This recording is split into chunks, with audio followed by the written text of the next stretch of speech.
Welcome to my show. I'm a guest here. Her name is Emma O'Toole. Mrs. Emma, how are you doing, ma? Very well, thank you, Temi. How are you? I'm fine. Thank you very much, Mrs. Emma. Firstly, you are the founder of Built to Endure. Can you please, Mrs. Emma, discuss more about yourself and how you are doing currently now, Mrs. Emma? Yep. So as you said, I'm the founder of Built to Endure strength and conditioning for endurance athletes. So for runners, cyclists, and triathletes from recreational, so those who are chasing their first ever 5K, all the way up to those who want to represent their country. That's very beautiful. Thank you so much for the insights, Mrs. Emma. I would like to dive to the book from your experience from the sport that you've said currently, running and cycling.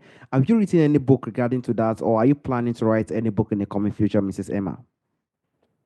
Maybe one day, potentially on the strength training side of it, to help support athletes out there and runners and cyclists with their training, as there's quite a lot of confusion around and lots of myths and bad advice that's flying around. So hopefully it can cut through the noise and it can just be a bit of a handbook for strength training for cyclists, strength training for runners, and hopefully that will help.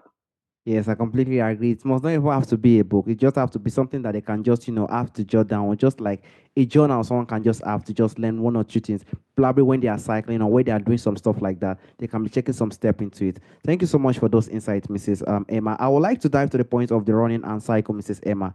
We do know that there are a lot of training and a lot of things when it comes to sports, but running and cycling is one of them, a part of it too. So I would like to ask for beginners, what do you think are the best way to start a running or cycling routine safety? And what do you think are the common mistakes beginners make to in enduring this training in the long term, Mrs. Emma? Yeah, that's a great question, Temi. I think the best advice out there is for somebody who's looking to start cycling or running. And if that's that they're starting it completely new and they've never done it before, or potentially they did it when they were younger and now they want to start again 20, 30 years down the line, is to start exactly where they are right now.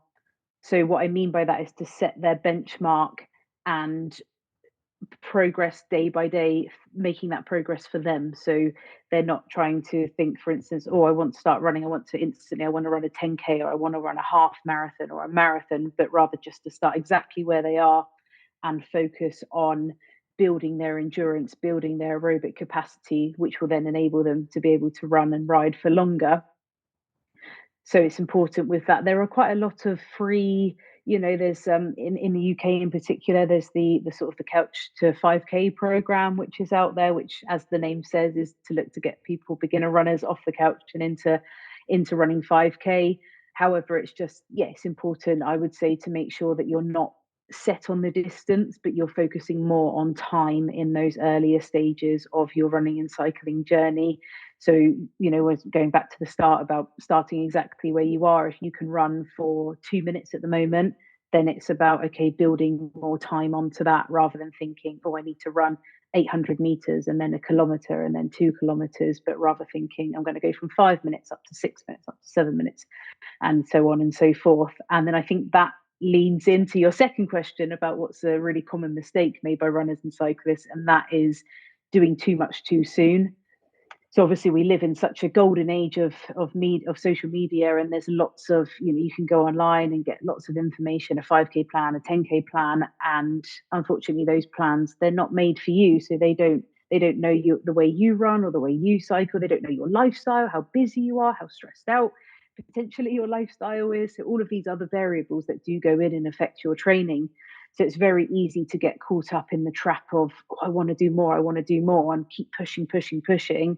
And then unfortunately, what's happening is your body's going from 0 to 100, but you're not giving it that time to actually catch up with you and get there. So, you're instantly, somebody's going and they're running 5K or a 10K, but they're not micro dosing it throughout the week with the rest of their training. And then they're wondering why then they're getting injured or something's not quite feeling right in their body. And it's because 9 times out of 10, it's too much too soon.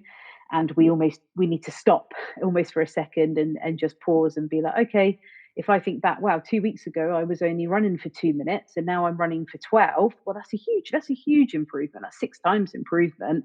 But it's almost like we get stuck and we can't look forward, and we're always looking forward, so we're always chasing rather than being like, oh wow, actually I'm just going to spend a couple of weeks now at 12 minutes, running for 12 minutes or riding for 12 minutes, and then I'll see how that feels, and then I'll start to progress on from there. Thank you so much, Mrs. Emma. What you said currently now is very, very beautiful. I do know that during this time now, everybody want to get everything once. Everybody wants to just try their best in 2 weeks, in 3 weeks, and it doesn't work that way. That is not how this world is created. It creates like it develops with time. This is our body. It's like a machine. It has to develop time by time. Maybe a day, I can start with five, tomorrow 10. I have to be sure that that five I am doing is perfect. I am doing it constantly and I'm not seeing it as an issue anymore.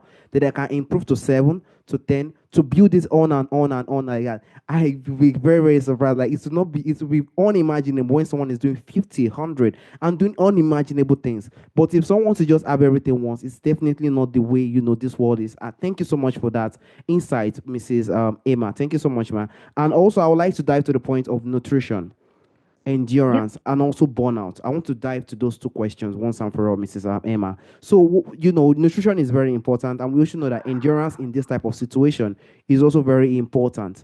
How should you think nutrition should differ? Do you think it should differ on training days versus rest days for endurance athletes? And also, what do you think is one thing you need to say when it comes to avoiding overtraining and burnout in some situations, Mrs. Emma? Yeah, again, two great more questions.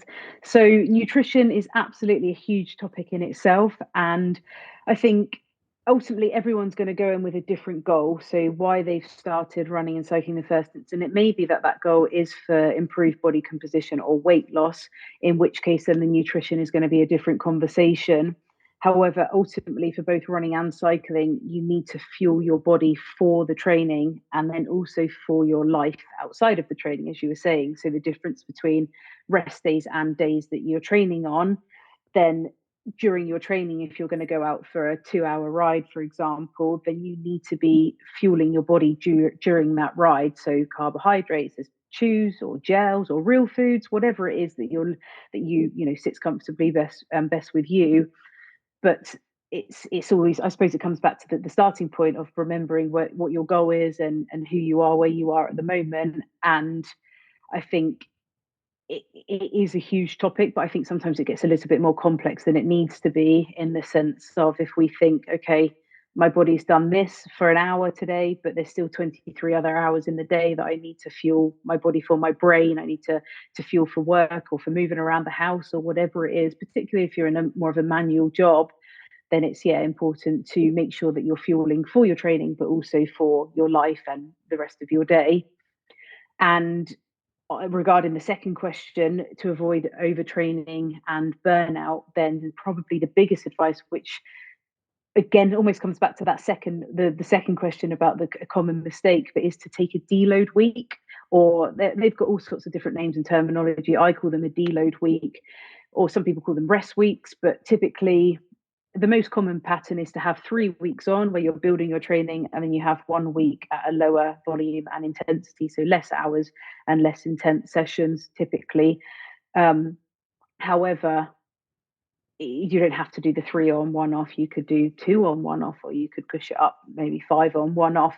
But in these weeks, then a lot of people fear them. A lot of runners and cyclists think, "Oh no, I don't want to take a deload week because it's going to ruin all of my progress. I'm going to take a step backwards." But rather than thinking of them like that, it's the same with rest days. You've got to think of them as they're your adaptation days. So that's where your body, and those weeks are where your body's going to be like, okay, I can really absorb all of that training that you've just put me through, and now that's where I'm going to turn it into the fitness adaptations that you've been working towards. And it doesn't mean completely stopping what you're doing and then you're just going to go and lay on the sofa for 7 days. But it's just that, typically we see general reduction to intensity and volume, particularly volume, and we want to keep some intensity there as well. Just to help your body, to adapt to the training and recover so that then you can build again. Another thing tied into that would be, sort of, especially on the burnout side of things, would be the pillars of, I call them the pillars of the pillars of athleticism. Get my words out. And in that, those are those things that account for those other 23 hours or 22 hours in your day. So that, as we've touched upon, nutrition, sleep, hydration, and stress management. So you could have the best training plan in the world, but if you're only sleeping for 3 hours that night, then you're likely going to be feeling very burnt out, higher risk of injury, because those other things are not appropriate, they're not adequate. Similarly for nutrition, if again, you've done a great session and potentially fueled that session great, but then you've not eaten for the rest of the day, then again, that's going to have a massive impact on you as a person outside of training, but also your training in itself and how you feel the next day, your ability to train the next day. And then, of course, yes, strength training is another side of sort of something that can help with recovery to avoid burnout.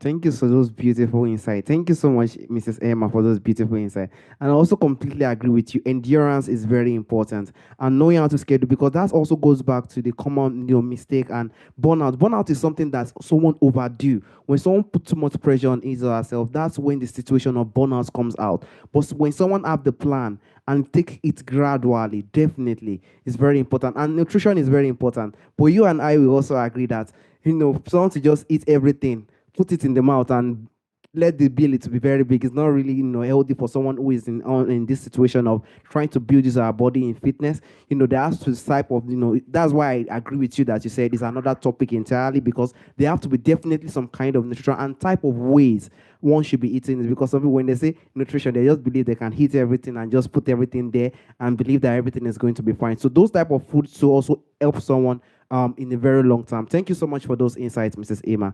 And also, Mrs. Emma, I would like to also dive to the point of practices you think in outdoor, practices you personally feel or you think could be encouraged in outdoor running and cycling. What safety practices do you think, in your experience, do you encourage for outdoor running and cycling, Mrs. Emma? So I think there's sort of two categories it can fall into. So one is almost the safety aspect of it, and then the other side of it could be the actual equipment and the gear side of it. So for outdoor running and riding, if we touch upon the safety aspect, then group running or riding, so or individuals, there's lots of running clubs or there's lots of cycling clubs out there, and that can be a really nice environment especially with cycling, but to help you feel safer on the road, especially if you're being a road cyclist and obviously you're dealing with cars and learning how to ride in a group. And typically they have, most cycling groups have a no drop policy, so you should be supported all the way through that ride, and it's something you can always ask before you were to come along to one anyway. Similarly for running, obviously safety in numbers, and I think getting along to sort of a local running club and joining their rides is a good idea for that. Linked to the safety as well, and I suppose tying into equipment or gear would be things such as making sure you've got adequate lights, being mindful of headphone use. So I personally don't ride with headphones outside on the bike, from a safety point of view, but I do run with headphones, but I'm on the pavement or in the trails in the forest running, so there is less risk. But there are bone conducting headphones now, I believe, which you still may be able to maintain sort of the awareness and such. But yeah, so just being mindful of your safety, definitely through numbers and also through the equipment choice. And regarding outdoor riding and cycling, outdoor running and cycling, then coming back to equipment and your gear, making sure it's suitable. So a great example is if you're going on a mountain, you're going through the forest and it's really mountainous and terrain ideally needs a mountain bike or some sort of gravel bike, and then you've sort of picked up your time trial bike or your road bike when your tires are 23 or 21 millimeters thick, and you're thinking, oh, that's not going to be good because your ride's just going to probably be littered with loads of punches and stop start, which is not going to be a very pleasant and enjoyable experience for you. And similarly for running, if you've got your sort of super shoes on, your really fast Vaporflies or something like that, Adizero, and then you've gone and taken them onto a route that would be more suited to trail shoes or really heavy underfooting or something like that. So yeah, making sure that the gear that you've selected is appropriate for the terrain that you're looking to choose to run or ride on outside.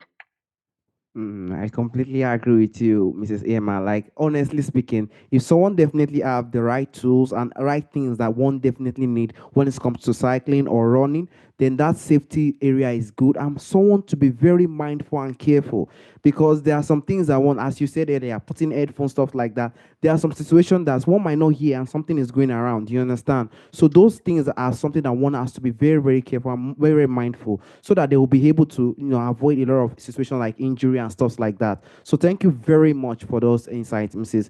Emma. And lastly, Mrs. Emma, I would just like to put this into, I know you've explained everything when it comes to injury, when it comes to safety, and when it comes to be more careful and mindful when it comes to cycling and running. But if do you think, if there is any, do you think how do you think is important? How do you think important in choosing the right gear in preventing injury? Do you think, how do you think is very important in choosing the right instrument, right tools in preventing injury? How do you feel like it is very, very important, Mrs. Emma? Yeah, completely. It is really important. So, partly as we touched on for the terrain, so you've got the right equipment for the terrain to help you avoid unnecessary injury. So that could be, you've gone and you've taken your road bike into the really gravelly route, and then you keep getting, puncture after puncture. Then potentially you're exposing yourself to a risk of coming off the bike more, or something detrimental happening because it could be a slow release puncture and you're not aware of it, for example. So there's that side of it that we've touched upon. But secondly, making sure that the equipment is right for you. So if we break the two sports up, obviously cycling, you want to make sure the bike's the right fit, so it's the right geometry for you and your biomechanics. So that's where getting a bike fit is really a great idea. So there's bike fit specialists out there who are trained, highly trained, and help you with that. But they just make sure that that bike geometry is suitable for you, and then that's going to help reduce your risk of injury. As there's been studies out there that show, if your saddle's too high or too low, but then it can potentially cause knee pain because obviously you're overstretching potentially to reach the pedals. And then if you think you're doing that repetitive motion for hours on end potentially, or if you're riding along at a cadence of 80 rpm or 90 rpm, that's 90 pedal strokes every minute for however long you're out there. And I'm not going to embarrass you with my maths, or might embarrass myself with my maths, because I'm too slow on that one on the maths front, but you get the point. So it's thousands and thousands of repetitions, where if that's not quite set up for you, then that's going to cause problems. Similarly, for running, you can get gait analysis. So to make sure your trainers, a lot of people either pronate or they supinate. And there's nothing necessarily inherently wrong with that. It's something that can also be worked on with strength and conditioning training to help sort of develop the musculature and address those imbalances if they are causing that pronation and supination. But a great gait analysis, and then you can identify a pair of shoes which will then help sort of reduce the effects of either the pronation or supination. Thank you so much, Mrs. Emma, for those insights. Honestly speaking, one of the biggest thing one is always scared of when it comes to all these things called cycling running is injury. And if someone can take the precaution, then everything is fine. Mrs. Emma, there is a question I normally ask during the end of the show. From the forefathers, there are a lot of beautiful things that do exist during our forefathers' time that is missing in our time today, Mrs. Emma. If there is anything or anyone you would like to bring back to our time today, Mrs. Emma, who do you think, or what do you think that thing will be, Mrs. Emma? Oh, as in, give me an example, Timmy. Who All would right. who would you choose? Firstly, as for me, is my own mother, because my mother is just one of the reasons why I am doing what I am doing. But there are a lot of things, beautiful things during our ancestral time, or even beautiful things, or a person, or even anything that you believe that during that time it is beautiful. It's something that is missing in our time today. If there is anyone or anything you feel like you would like to bring back to our time today, what do you think that thing will be, Mrs. Emma? Yeah, okay. Firstly, it would probably be my dog, Albie, who I unfortunately lost last year because he used to be my little training buddy. So he used to run and cycle with me. So very on topic for the podcast. And yeah, obviously that's very, very challenging. But then, secondly, I suppose it would almost be a time more disconnected, as in, I really recommend people, and that's why I think the sports of running and cycling are great. But if people can just take a step away from the busyness of life and the busyness of online and social media, obviously they've got this podcast, and that's brought us together. So there's huge benefits of it, but I think it's still important to have a bit of peace and serenity away from your phone buzzing every 5 minutes, or your phone ringing every couple of minutes, notifications coming through. And I think that's what's great about running and cycling, is you can go out, and I sometimes call them, or it's not just me, other coaches call them naked runs or naked rides, and that's nothing to do with your attire. But you just go out and you haven't got your watch on, you've not got, or you've maybe got your phone, but it's just out of reach, out of sight, just for a safety purpose.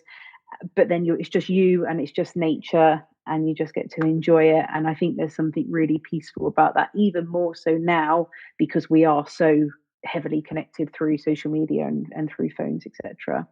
Yeah, I completely agree with you. Community is a very big issue. I myself, I used to really suffer about this situation. If I had to speak to some people, they say that is just the norms in this time today. You just have to accept it. You just have to try, because community is really fading, and it's caused a lot of pressures with the young people today. It's really, really difficult. I Mm, have to be honest with you. It's not easy, because the people I've also spoke to are also speaking about, community really bring the body to really engage with people, one another, have physical connection. I think the body really wants that. It needs that. So when yeah. it doesn't have that, it's definitely always difficult and heavy. So we definitely Mm, hope that that's come back in the coming future. We do not know if it will come back, because social media is something everybody use now. Everybody are busy, everybody want to busy with one thing or the other. But we do hope that in the coming future, more better things, and even community could definitely come back, so we could have this touching and one another communicating. It really helps a person in a very, very long way. Mrs. Ima, I want to yeah. come to them sincerely. Thank you for the time and the opportunity you've given me today. Thank you so much, Mrs. Ima, on discussing on running and cycling and the prevention one can do to sustain injury. Thank you so much, Mrs. Emma. Thank you, Temi. Thank you for having me. All right. Have a wonderful day, Mrs. Emma. Bye bye. Thank you. Bye.